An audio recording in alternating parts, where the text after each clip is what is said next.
बड़ा ही बढ़िया गीत के संगीत मास्टर कैलन। कोनो लड़की कह रहल बे, का कहतिया? मन के सवरिया बन गईला तू,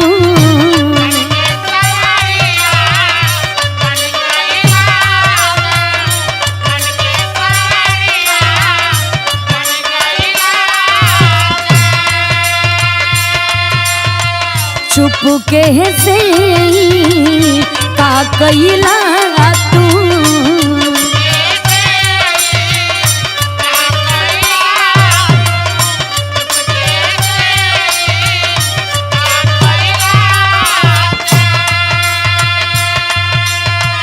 मन के सवरिया बन गईला तू, चुपके से का कइला तू, नस नास में तू गईला समा, नस नास में तू गईला समा, डाल दिला परेशानी में, गजब के रोग धरा दिहला ए राजा हमके जवानी में, गजब के रोग धरा दिहला ए राजा।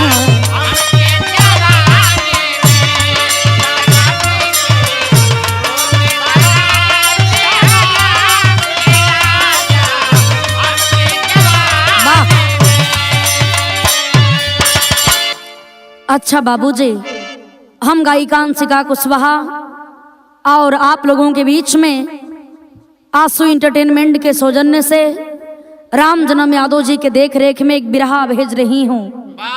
आप लोग सुनेंगे, हमें विश्वास है, आशा है कि आप लोग पसंद जरूर करेंगे। और जिनसे बड़ा स्नेह मिलता है, बड़ा विशेष आभार रहता है, परम सम्मानित श्री रंजीत यादव जी, लोरिक यादव जी, जितेंद्र यादव जी, एडवोकेट साहब, रामाश्रय यादव कवि जी और मनोज यादव जी। और ये मुकाबला, जोरदार मुकाबला आप लोगों के बीच में जा रहल बा श्याम कुंवर जी के साथ में। जरा आप लोग सुनिहन, बड़ा आप लोगों के आनंद आई। लेकिन गौर करिहन, कहा जाता है कि पति और पत्नी का जो रिश्ता होता है बहुत ही पवित्र माना गया है और विश्वास के धागे पर बंधा होता है बाबू। लेकिन आज उसका भी कोई भरोसा नहीं रहा। हमारा समाज आज कहां से कहां जा रहा है। 4 लाइन भूमिका के लाइन से कहना है मास्टर।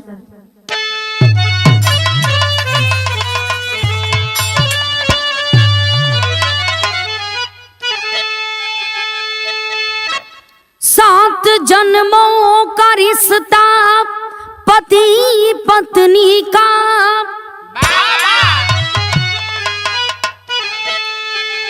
आज पल में ही टूट कर बिखर जाता है। फिर भी सामाजिक खुद को जो कहता सुने, आए दिन वादे करके मुकर जाता है। जिस्म की चाह में हम सफर जो बने,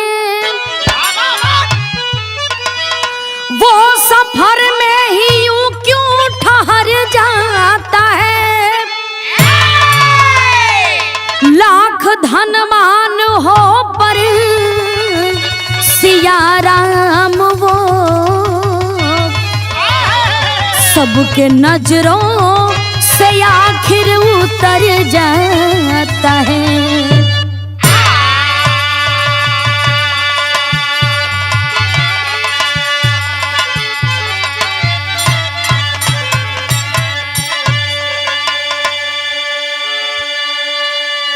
इंसान चाहे कितना हो खूबसूरत हो, धनवान हो, लेकिन आचरण बढ़िया नहीं है, संस्कार नहीं है बाबू, तो सब खूबसूरती और धन बेकार है।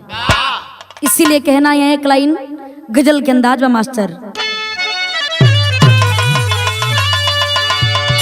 मन के पंछी पे ना कोनो पहरा लगे।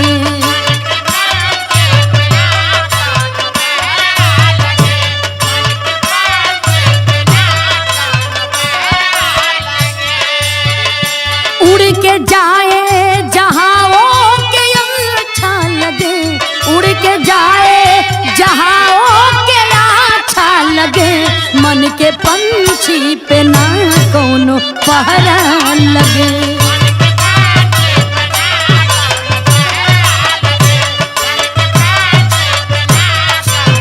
वाह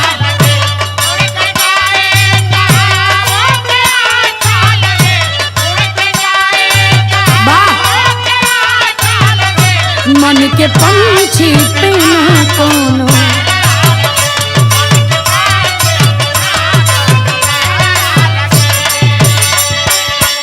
लेकिन भाव कितना सुंदर कवि जी लिखले हुए कि प्रेम हो तो कैसा हो। प्यार में यार दिल कहीं ना लगे, जहाँ धोखा हो वहाँ दिल कभी ना लगे।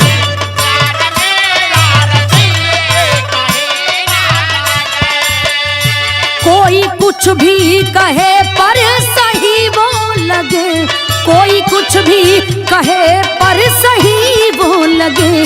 प्यार में यार दिल कहीं ना लगे।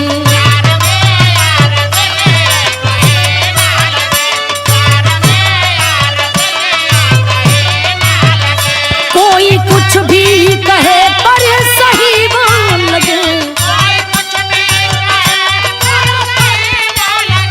प्यार में यार दिल कहीं ना।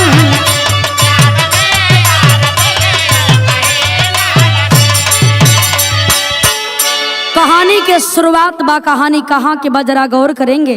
कैसे मास्टर?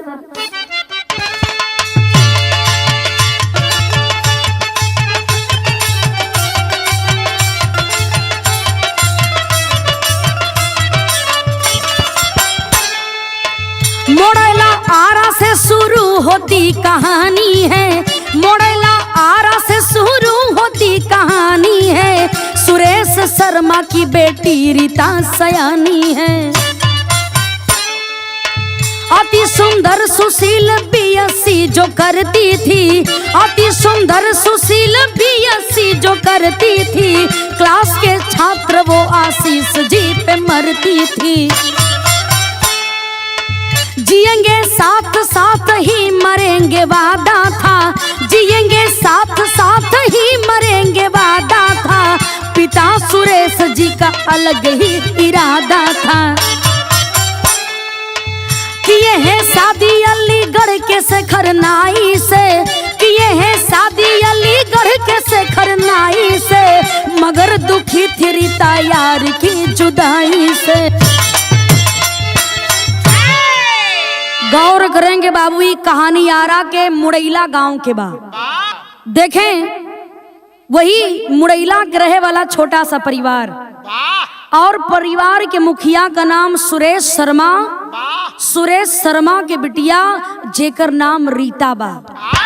रीता बड़ा खूबसूरत बाड़ी, बीएससी के छात्रा बाड़ी, पढ़ाई कर रहल बाड़ी वही कॉलेज में। देखें वही कॉलेज में बड़ा ही सुंदर एक आशीष नाम के लड़का बा, जेकर नाम आशीष राय बा। बड़ा ही खूबसूरत रहलन और बाबू कॉलेज में पढ़ाई भी करत बाड़ी। और रीता आशीष से बहुत बेपनाह प्यार करती थी, बहुत प्यार करती थी। साथ में दोनों जीने मरने की कसम खाने लगे। ये बतिया के पता जब सुरेश शर्मा के चलल, अपना बिटिया के चाल चलन के देख के समझावत होन के देखा बिटिया, वो लड़का से हमारे कोनो मेल नहीं बा, और हम तोहार शादी अपने मित्र के बेटा से तय कैले बानी, और चाहे कुछ भी हो जाए तोहरा के शादी करे के पड़ी। यदि वो लड़का से तू शादी करबू तो हम अपन जान दे दे। ये कुल बात सुन के मजबूरी में आ करे के बाबू रीता कुछ बोलत नहीं बड़ी। और देखें अलीगढ़ के रहे वाला छोटा सा परिवार, वही अलीगढ़ में अपना बिटिया रीता के सुरेश शर्मा शादी कर देहलन। लड़का के नाम शेखर बा। जब शादी कर देहलन रीता दुल्हन बन करके ससुराल में पहुंचली नबी पहला दिन बा। जब पहुंचली न बाबू तब देखें भइल का यहाँ एक लाइन गीत लगल।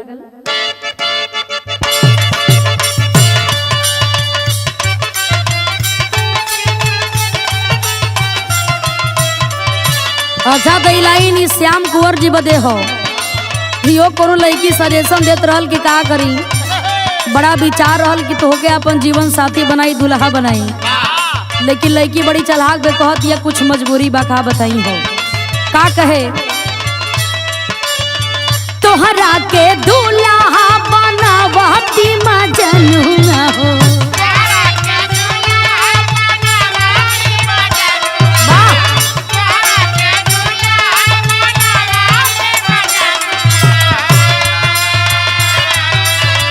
तोहरा के दूल्हा बनवाती मजनुआ हो, रहता जो जातिया मारे ये जनू।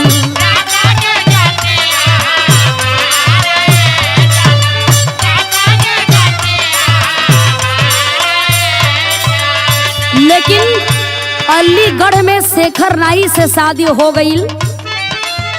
लोग बिहार में आरा में लोग शर्मा के नाई कहेलन और नाई शर्मा लिखेलन।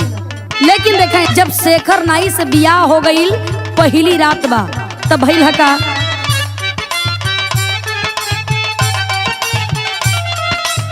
शेखर सुहाग राती आइले से जरिया हो,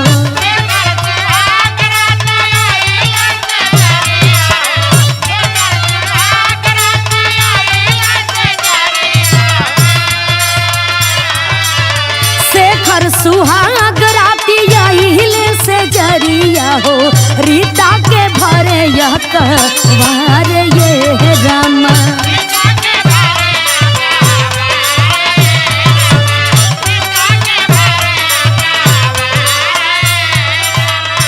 पहली रात के जब वही जा करके शेखर रीता के हाथ पकड़लन कुछ कहल चाहत हुन, तब तक रीता 2 कदम पीछे हट गईली और कहे ललिन कि सुना तू हमरा के तन को बढ़िया नहीं लागेला। का कहत बाड़ी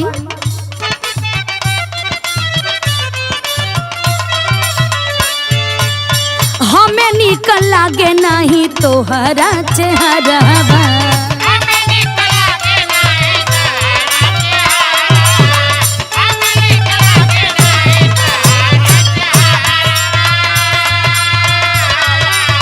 नहीं धन दौलत ई घरवा दुआरवा,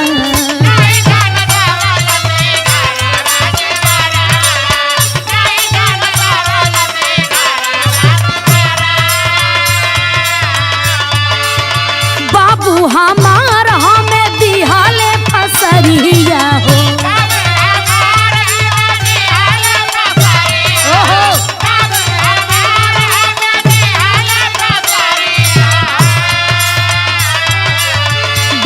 हमार हमें दिहाले फसरिया हो, बनी ना तोहा से हमार ये रामा।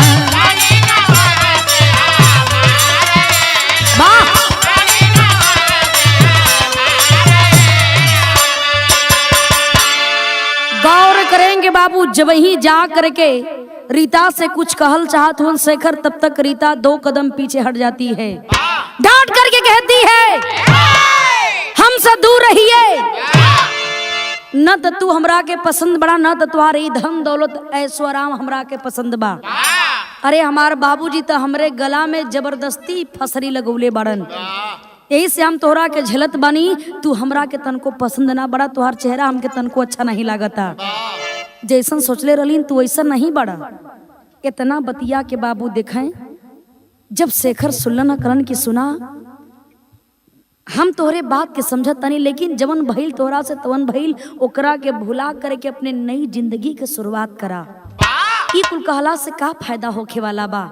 ए बाबू शेखर तन का काला रहलन, सांवली सूरत रहल, तन का काला रहल, लेकिन मन का बड़ा आला रहलन, बड़ा सुंदर रहलन।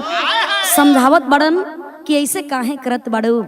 इतना बतिया के बाबू देखें जब रीता सुनले बड़ी कहे लगलिन कि हम केहू दूसरा से प्रेम करीला, लेकिन बाबूजी जबरदस्ती तोहरा से रिश्ता जोड़ले बड़न, ये हमरा के फांसी मौत से भी बड़ सजा लग रहल बा। लेकिन ये बात के सुन करके शेखर समझा रहा है अपने पत्नी को, रीता जो हुआ उसे भूल जाओ, नई जिंदगी की शुरुआत करो, मैं तुझे बहुत खुश रखूंगा, किसी चीज की कमी नहीं होगी। शेखर समझावत उनका मास्टर गीत लगल।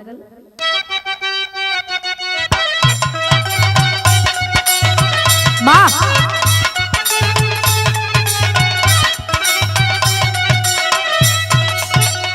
कोनो लड़का लड़की के देख के कहा था कि वाह तो के भगवान ठेके बनौले होवन, कहा था कि सुना हो का बतावे, कहवन विटामिन खा ले दिने पर दिन चिकना ले,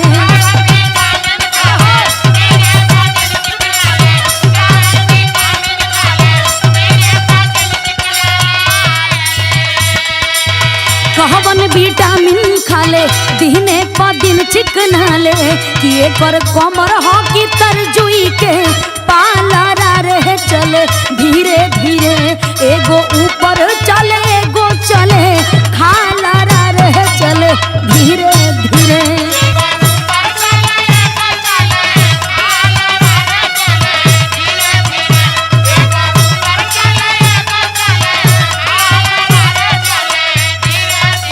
लेकिन बारे शेखर अपने पत्नी के समझावत हो रीता के, कैसे शेखर मानावे है सुना, राह दिखावे है सुना,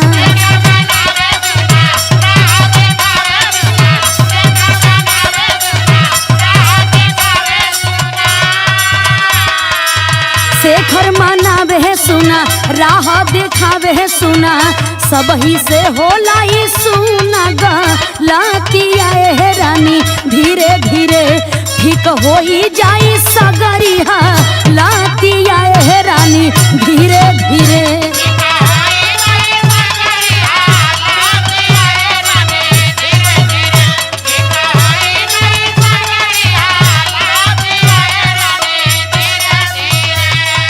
गौर करियन बाबू, शेखर समझावत हूँ चिंता मत करा, ई जाना तनी भाई सबसे गलती हो जाला, लेकिन तू चिंता मत करा सब ठीक हो जाई। लेकिन देखें जोश में हो करके कहती है रीता कि देखा हमके उनकरा से बात करा दा, उनकरा से जब तक बात ना करब हमके शांति न मिली, कम से कम इतना करा दा। तब बारे बार शेखर आज फोन लगा करके रीता से और उस लड़के से आशीष से बात कराता है। तो हुआ है क्या,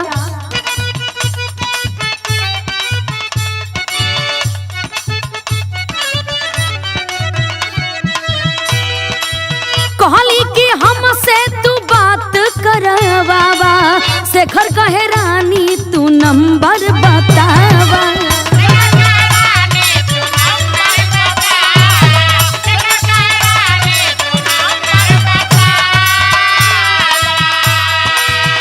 अब तो होए लागल रोजे रोजे बातिया है रानी, धीरे धीरे एक दिन भाग गई रात के बाद खातिया है रानी, धीरे धीरे।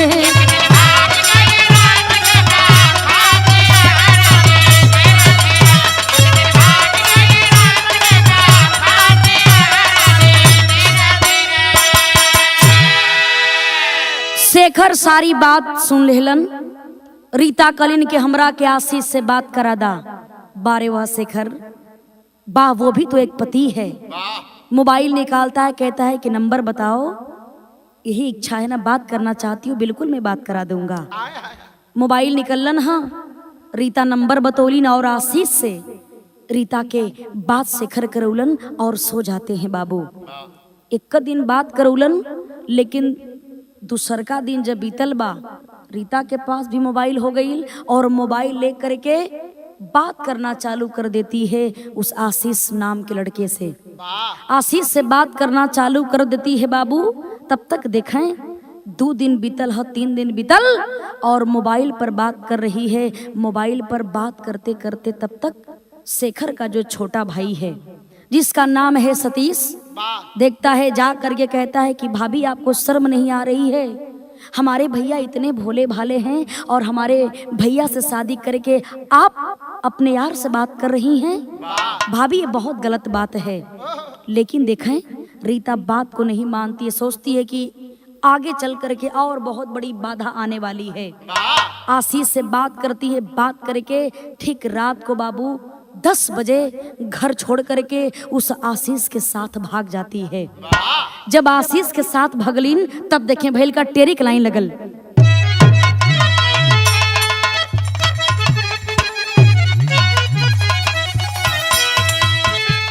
अरे बिगाड़िया पन रीता जिंदगी, अरे बिगाड़िया पन रीता जिंदगी, अपने पैर में अपने हाथे मार कुल्हाड़ी, अरे कुल्हाड़ी, अरे कुल्हाड़ी। आधी रात को रीता उस आशीष नाम के लड़के के साथ में भाग जाती है। जब भाग गईलीन ए बाबू ए बतिया के पता जब शेखर के चलल घर में आके देखलन हा, करेजा पर हाथ रख के आंख में आंसू बा। कलन की का करी, कोनो बात नहीं भगवान, जब ये कुल हमरा के देखे खातिर लिखल बा तबे न ई दिन देखत बाड़ी। बारे रीता अपने स्वार्थ में पड़ करके अपना बसा बसाया हुआ घर छोड़ करके उस आशीष नाम के लड़के के साथ भाग जाती है। जब भाग जाती है तब भैल का एक लाइन गीत लगल मास्टर।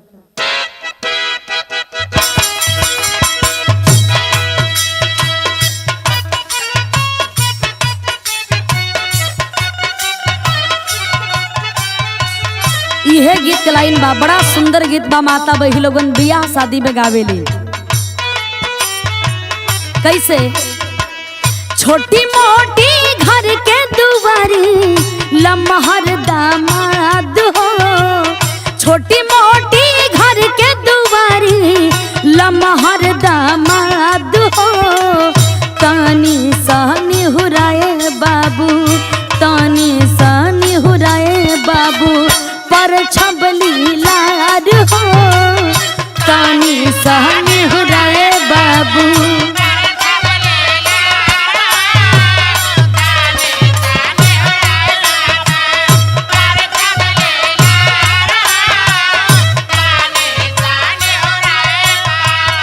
लेकिन रीता आशीष के साथ भाग करके बहुत खुश है। भैल का रीता या पार खुश आशीष के पाय हो, रीता या पार खुश आशीष के पाय हो। शेखर ससुर से दिहले, शेखर ससुर से दिहले बतिया बताय हो। शेखर ससुर से दिहले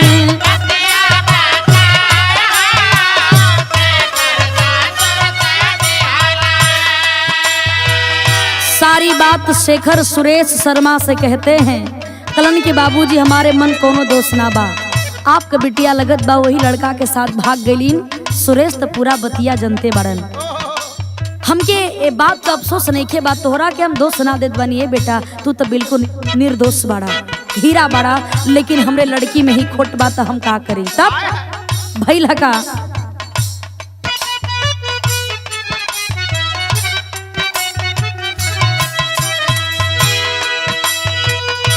कहले सुरेश बेटा हमारी गलतिया,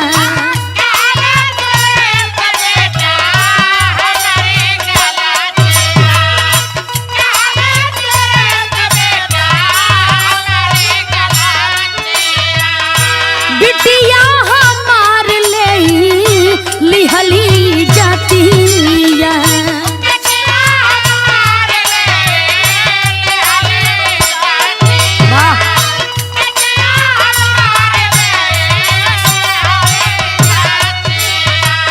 तोह से शिकायत नहीं हमरा के बाय हो, तोह से शिकायत नहीं हमरा के बाय हो। जुग जुग जिया बेटा, जुग जुग जिया बेटा हमरो ले आय हो। जुग जुग जिया बेटा,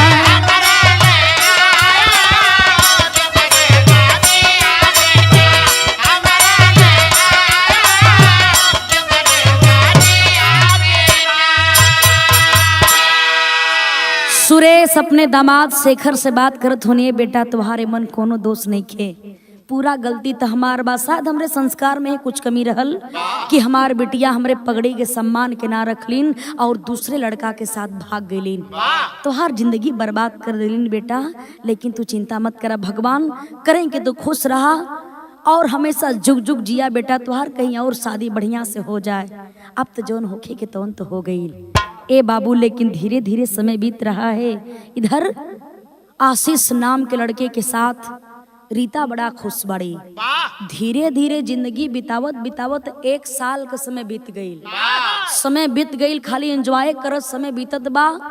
एक दिन मन में विचार आइल बा, कुछ जोन पड़ोसी के रहे वाला लोग रहलन, कहलन कि कई दिन से देखत तानी धीरे धीरे 1 साल हो गई, लड़की लड़का के रहत तारन, बिना शादी बियाह भइले कुल कैसे साथे रह के जिंदगी बितावत हुन। ई बतिया के थोड़ा सा भनक भइल बा। रीता जा करके आशीष से एगो बात कहत बड़ी। का कहलिन मास्टर, यहाँ गीत लगल हो।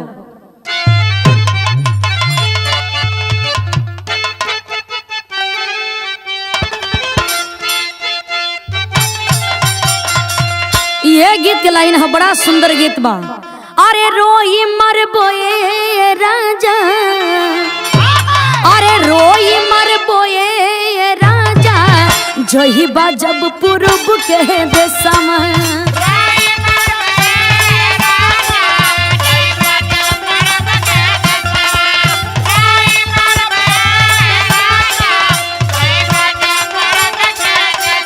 लेकिन कुछ दिन हो जब बीतली समैया भैया,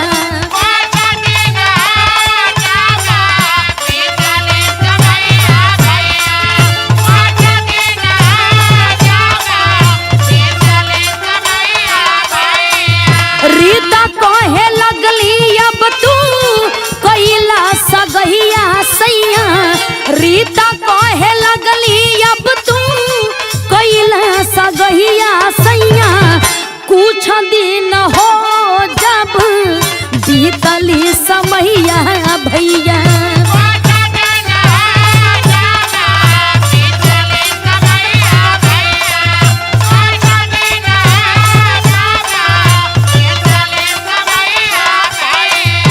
रीता आशीष से कहत बड़ी, धीरे धीरे 1 साल हो गई, ए सैया तो होके तो हम अपन पति मनते बड़ी, लेकिन दुनिया के नजर में हम क्या अपन बनाला, मांग में सिंदूर भर के विवाह करके हम क्या अपन जीवन संगिनी बनाला, तो और 7 जन्म साथ न छोड़ब। हमारी इच्छा बस सैया। 1 साल बीत गई। इतना बतिया के जब वो आशीष सुन ले बा, ए बाबू बारे प्यार, आशीष कहता है क्या, कहले आशीष तोहर नीच बा बिरादरी हो,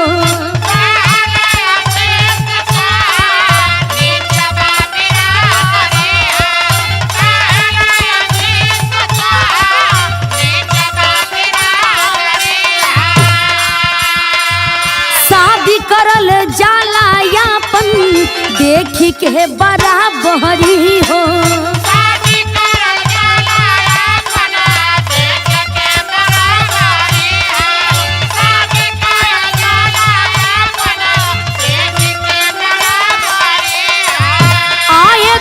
शुरू होई गईले लड़ैया भैया, आए दिन शुरू होई गईले लड़ैया भैया, कुछ दिन हो जब बीतली समैया भैया।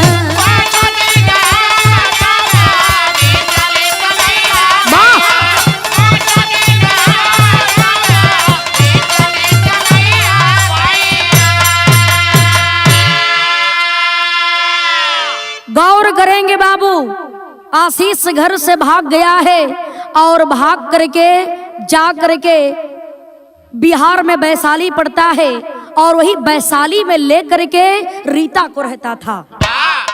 रीता कहती है सैया इच्छा बा मांग में सिंदूर भर के पूरे दुनिया के सामने अपन पत्नी बनाला। जब इतनी बात आशीष सुनता है, बारे आशीष का प्यार, डांट करके कहा, लड़की क्या बक रही हो, शादी शादी की बात करती हो, हरे शादी तो अपने बराबरी वालों से करना चाहिए। तू ठहरी छोटी जात की और मैं ठहरा बड़ी जात का बेटा, और मैं बहुत बड़ा हूँ, हमारे घर के लोग बड़े धनवान हैं। तू क्या समझी थी कि मैं तुझसे शादी करूंगा? ऐसा नहीं हो सकता। यदि मैं शादी कर लिया तो लोग हम पे हंसेंगे कि राय हो करके इतना बड़ा खानदान का बेटा हो करके छोटी जात से एक नाई जात की लड़की से शादी कर लिया। ऐसा नहीं हो सकता। ए बाबू जब इतना बतिया के देखें रीता सुल्ले बाड़ी करेजा पर वज्र गिरल हो, पांव तले जमीन खिसक जाती है कि बारे भगवान, जेकरे खातिर हम पूरा दुनिया छोड़ देहलीन, अपने बसल बसावल संसार पे आगी लगा देहलीन, और आज इहे लड़का हमरा किनकार कर रहल बाड़न, हमरे सम्मान के ले करके हमके दुनिया से बेकदर करके हमरा की भगा रहल बा, हमरा के जीवन साथी को बोलना करत बा। हमरा से कितना बड़ी यार भूल हो गई भगवान, हमसे कितना बड़ी यार भूल हो गई। ए बाबू धीरे धीरे आए दिन झगड़ा होना चालू हो गया, प्रेम का खात्मा हो गया। सोच रही है रीता कि यह प्रेम नहीं, ये तो धोखा हमारे साथ था, हमारे साथ ये धोखा था। मैं तो सच्चे दिल से प्रेम करती थी, सब कुछ छोड़ करके इसके साथ भाग आई, लेकिन हमारे पति शेखर हमें बहुत समझाए, मैं नहीं मानी, और आज जो गलती मैं की हूँ आज उस गलती का सजा भगवान हमें दे रहे हैं। आए दिन झगड़ा होके लागल। एक ही बात रीता कहती थी, आप हमारे जिंदगी के साथ खिलवाड़ किए हैं तो मैं आपसे ही शादी करूंगी, हमें इनकार क्यों कर रहे हैं? यही करना था तो पहले क्यों नहीं बता दिए? गौर करियन। आशीष सोचे लगलन कि कुछ ऐसा उपाय करल जाए कि हमारा रास्ता हमेशा हमेशा के लिए खाली हो जाए, आजादी से अपने जिंदगी के जी। बारे आशीष राय बुद्धि लगौलन हाँ, वही वैशाली के रहे वाला एक सूबेदार नाम का आदमी रहल, एक नंबर का दलाल रहल, ओकर यह पेशा रहल, लड़की के फंसा के लड़की के सौदा करे के ले जा कर ये कोठा पर बेचे का काम करे। दिमाग लगौलन हाँ आशीष, और आशीष दिमाग लगाता है, उसी सूबेदार के साथ सौदा कर दिया कि 5 लाख रुपया हमें दे दो, मैं तुझे बहुत ही सुंदर लड़की दूंगा। उस सूबेदार नाम के आदमी का तो यह काम रहल। देखें बाबू, सूबेदार कहता है कि बिल्कुल 5 लाख रुपया मिलेगा, और बाबू देखे 5 लाख रुपया जब वही आशीष लेता है तो हुआ क्या, कहना है मास्टर। सूबेदार कोठे पर बेचा जाई रीता बिल खाई, धंधा करवा में कमला बाई रीता बिल खाई।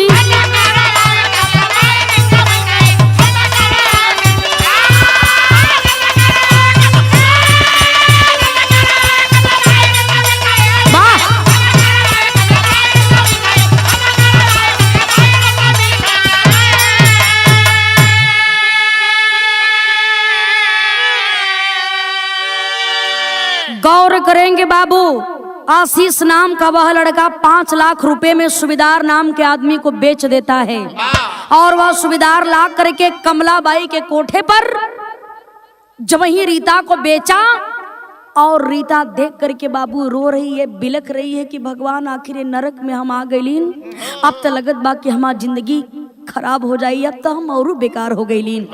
रीता सोचे लगली रोवत बड़े की जैसन कलीन वैसन भोगे के मिलत बा।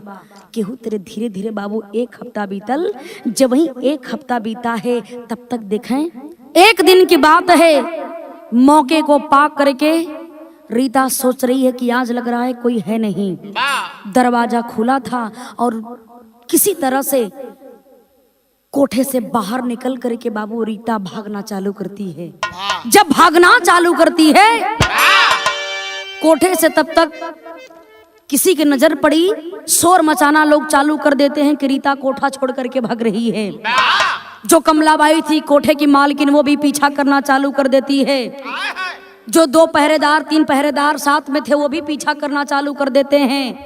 रीता भागते भागते भागते भागते स्टेशन पर पहुंची कि ट्रेन आएगी, ट्रेन को मैं पकड़ करके बांद्रा चली जाऊंगी। जैसे ही स्टेशन पर जाके ट्रेन में बैठना चाहती है बाबू, तब तक दौड़ करके जा करके वह कमलाबाई अपने अखबार में बाबू रीता को पकड़ लेती है और ट्रेन से बाहर निकाली। जब ट्रेन से बाहर निकालती है, शोर को सुन करके बहुत सारी भीड़ इकट्ठा हो गई। तब तक वहीं पर स्टेशन पे ही बगल में ही पुलिस चौकी है। उसी पुलिस चौकी में जब पुलिस प्रशासन को पता चला, वहीं पर देखें जब पुलिस प्रशासन को पता चला, बाबू दरोगा साहब आते हैं, देखते हैं और कमलाबाई को साथ में लेकर के, रीता को साथ में लेकर के थाना के अंदर गई हम और बैठा करके पूछताछ करना चालू कर दिए। कौन हो, क्यों भाग रही हो कमलाबाई, इस लड़की के साथ जबरदस्ती क्यों कर रही हो? ए बाबू, शांति से कुर्सी दे करके रीता को बैठा करके दरोगा साहब पूछत हुन, क्या बात है, कौन हो तुम, कैसे आकर के कमलाबाई के कोठे पर फंस गई? देखें जब इतना बतिया के रीता सुन ले बड़ी, तब भैल का मास्टर आला के लाइन से कहना है,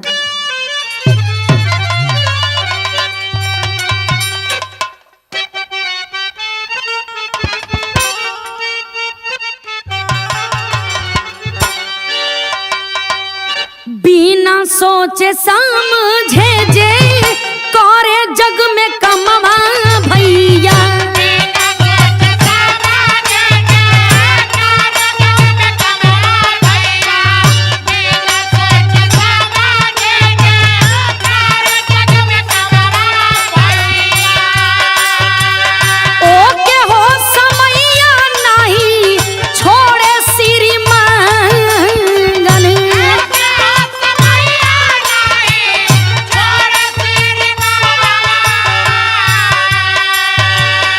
लगली बता बेरीता सगरी कहानियां भैया,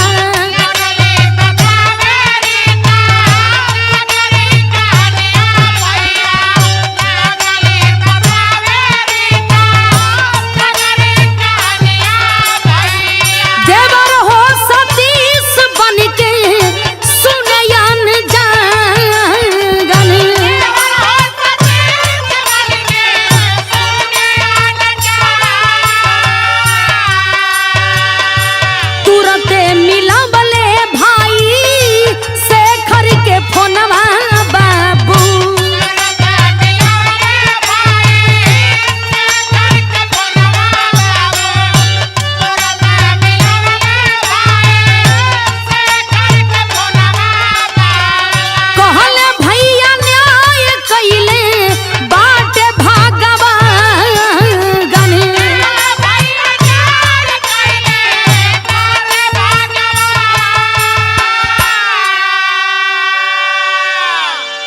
गौर करेंगे बाबू, जो दरोगा साहब थे ना, वो कोई और नहीं बल्कि वही शेखर का छोटा भाई सतीश था, जो उसी थाने में दरोगा के पद पर था, दरोगा था। सारी बात रीता से पूछता है, तुम कौन हो, कैसे कमलाबाई के कोठे पर जा करके फंस गई? जब सारी बात रीता सुनती है, रोने लगी कि साहब मैं क्या बताऊं, ए साहब हम कैसे बताई, साहब जैसन कैले रही वैसन तो हमरा के मिल गई। आशीष नाम के लड़का से प्रेम कैली, लेकिन हमार बाबूजी शेखर नाम के लड़का से अलीगढ़ में हमार शादी कर देलन। वो हमार पति देवता रहलन, हीरा रहलन, लेकिन उनकरा के हम समझना पोलीन। उनके साथे बहुत बढ़िया विश्वासघात कलीन, बाबूजी के साथे विश्वासघात कलीन। बिया भैला के बाद चौथे दिने हम वो आशीष नाम के लड़का के साथ फिर भाग गईलीन। 1 साल का समय बीत गई। आशीष से कलीन हमरा से शादी करला। आशीष हमरे बात के इनकार कर देलन और लिया करके एक कमलाबाई के कोठा पर हमरा के बेच देलन। सोचली कि केहू तेरे नरक से बच के भाग जाई, लेकिन साहब देखें हम जैसन कलीन ओकर सजा हमरा के मिल रहल बा। लोग सही कलन कि भगवान के घर में देर बा लेकिन अंधेर नहीं बा। जे गलती करेला बिना सोचे समझे, जे कोनो गलत काम करेला तो आज न त काल ओकरा के ओकर दंड मिलेला। उहे दंड हम भोग रहल बाड़ी हो साहब। ए बाबू जब इस बात को सतीश सुनता है, सारी बात को समझ गए। सतीश तो पहचान लिया सुन करके, लेकिन रीता वही बढ़िया से 4 दिन में अपना देवर के ढंग से देखले भी ना रहली। सतीश तुरंत अपने भाई शेखर को फोन लगाता है, भैया देखिए भगवान आज हम दोनों के साथ, हमारे परिवार के साथ कैसा न्याय कर दिए हैं। जो औरत हम लोगों के परिवार की पगड़ी डुबा करके भगी थी ना, आज उस औरत का हालत क्या है। आज वो हमारे सामने बैठी है, वो रीता हमारे सामने बैठी है और आज इसके गलती की सजा मैं दूंगा। इतना बतिया जब शेखर सुल्ले बड़न फौरन आते हैं जब वही थाना के अंदर एलन। हाँ, रीता के हालत को जब देखते हैं, रीता के हालत बड़ा बेकार बा। तन का कपड़ा फटल हो, पागल जैसन भेस बा, रोवत बाड़ी, आंख लाल लाल हो चुकल बा, खाली आंख से आंसू चलत बा, आंसू रुकत नहीं बा। शेखर देख करके अपने भाई सतीश को समझाते हैं कि अरे पगला, नादानी हो जाती, गलती तो इंसान से ही ना होती है। जैसा गलती रीता की वैसा इसको फल मिला, लेकिन अब इसको अलग से कुछ भी मत करना, अलग से इसको दंड नहीं मिलेगा। भगवान तो इसके गलती का सजा इसे दे दिए हैं, कोई बात नहीं। जैसा एक की है वैसा ही व्यवहार यदि मैं करूंगा ना, तो हम में और इसमें कोई अंतर नहीं रह जाएगा। कुछ भी हो, लेकिन इसके साथ मैं 7 फेरा लिया हूँ, 7 जीने मरने की कसम खाया हूँ। चाहे कुछ भी हो जाए, लाख बुरी है तो क्या हुआ, लेकिन मैं इसे अपनाऊंगा। बारे वो शेखर करता है क्या,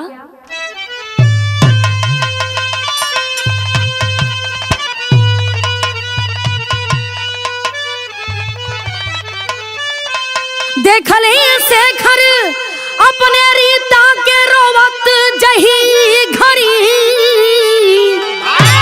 कहले छोड़ी दा बीरनमा हो भाभी तोहरी।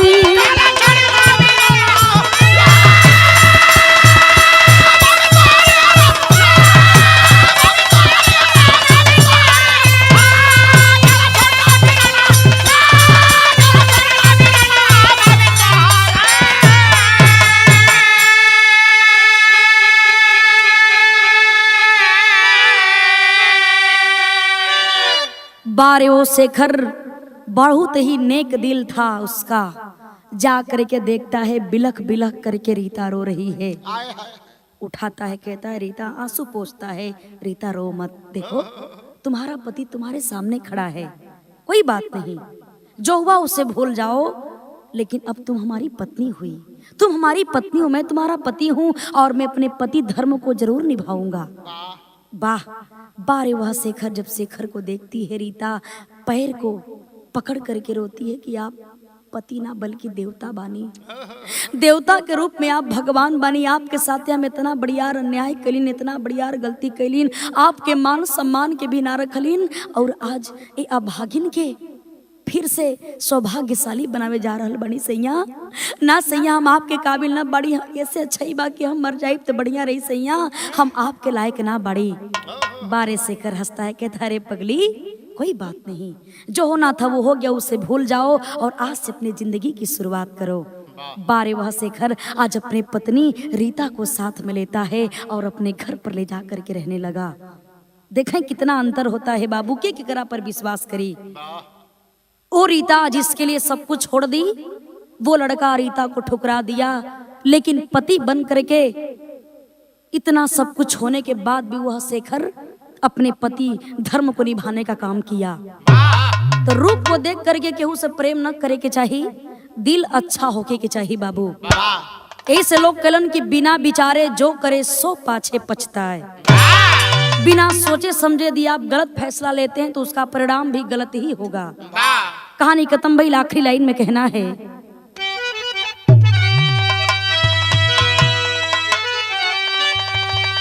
गुरु बिहारी गुरु रमन श्यामा भय स्वर्ग के वासी,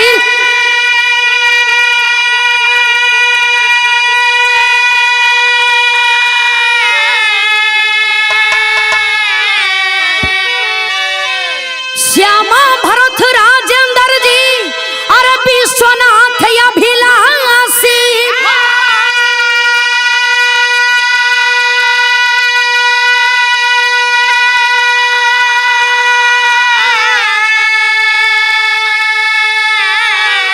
बिगाड़ी अपन रीता जिंदगी अंशिका सियारा